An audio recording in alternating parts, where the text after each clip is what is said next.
I'm Kayla Gaskins in Washington. The European Union and Canada fighting back, responding to American steel and aluminum tariffs with their own tariffs on American goods. The Europeans promising even more to come as the trade war intensifies.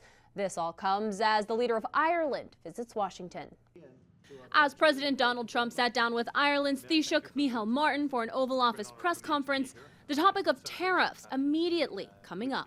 We've had a lot of bad trade policies. I think that the tariffs, there are some cases where they're a little beyond reciprocal because, we've been abused for a long time as a country.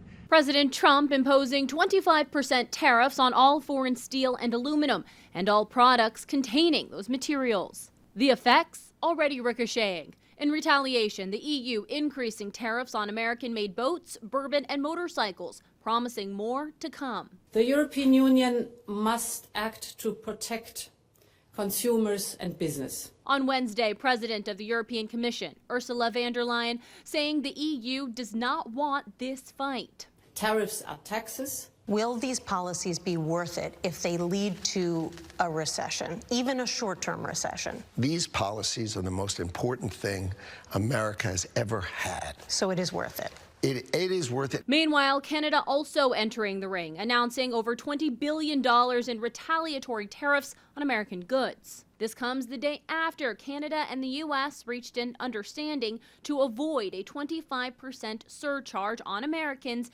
using Canadian electricity, with Trump pausing a plan to double steel and aluminum tariffs on Canada to 50%.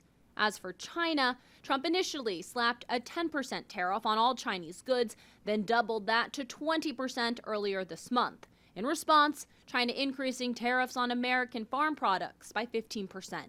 All of these moves threaten to ignite a global trade war. America's allies in the East, including Japan, South Korea, and Australia, are holding out hope they'll receive exemptions for the steel and aluminum tariffs, although Trump has promised no exemptions for any country, no matter how friendly they are with the U.S.